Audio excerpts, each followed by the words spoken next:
contradiction. Like Jesus' response to the money changers in the temple, we are anchored at the contradiction between the record profits that Wall Street is back to making and the incredible pain and suffering that so many Americans are facing this holiday season. Families who are losing their jobs and their homes as the banks stand by and do nothing. It's not just that Wall Street executives are doing well once again. It's that their incredible rebound over the last year was due to massive public investment, billions of tax dollars from you and from me. And yet the American people have seen little, if any, of the benefit from our investment.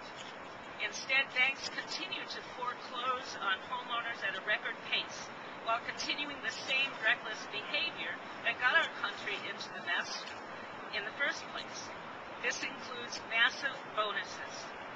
Bank of America alone could stop 92% of all the foreclosures expected to happen over the next 3 years if they were to put their $32 billion in compensation and bonuses this year alone towards helping families stay in their homes. We are indeed facing a tale of two holidays. One for those on Wall Street who are back to business as usual, and another for the tens of millions of everyday Americans.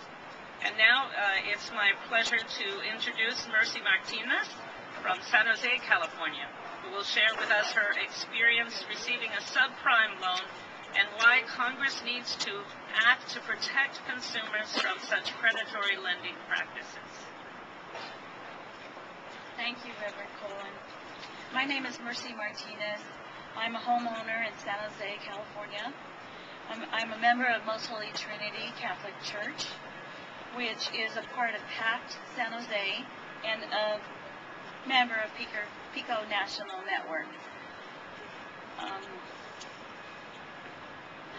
I've been waiting for a loan modification from Bank of America since April, more than 8 months now. I bought a 900 square foot condo in 2006, putting a $100,000 down payment. Personal and heartfelt stories, and my earnest prayer is that we not only hear them as anecdotal stories because they are not, they are symptomatic of a far greater concern, and one that our voices and our actions, we trust, will respond to immeasurably.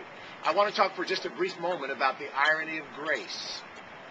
It's an interesting thing that a term that seems to be so theological is one that also is used in the financial world.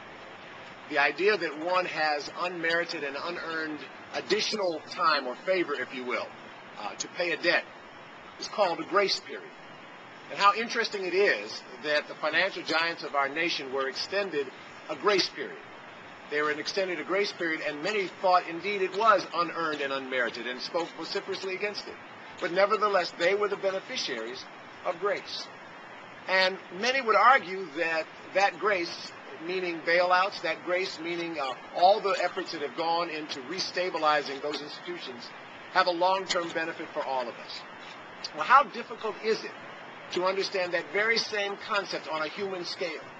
If grace is meaningful and practicable and beneficial for large financial institutions, how much more so is it for individuals, for homeowners, for families?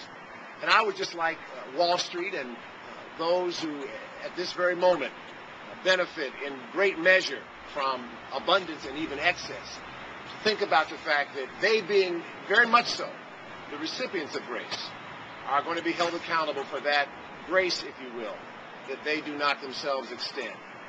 It's important to remember as well that we call upon those persons in power, in financial power, to understand just how precarious that power is. And in the very same way that these homeowners have spoken to you about the precariousness of their situation, let's make sure that those individuals on Wall Street don't forget how close they came to the precipice of ruin. And how ironic it is that on this holiday season, many of them will be able to celebrate not only abundance, but excess. So the only thing I'm asking for, and maybe as a Baptist preacher it's appropriate and right to do so, I'm just asking for a measure of grace, the same grace that was extended about a year ago, that measure of grace to be extended to people who want nothing more than to live lives that are stable and honest and upright. So again, like my clergy colleagues, I trust that this holiday season does two things: that it affords for celebration and thanksgiving, but that it also weighs heavy on the conscience of those who have indeed been the recipients of much grace.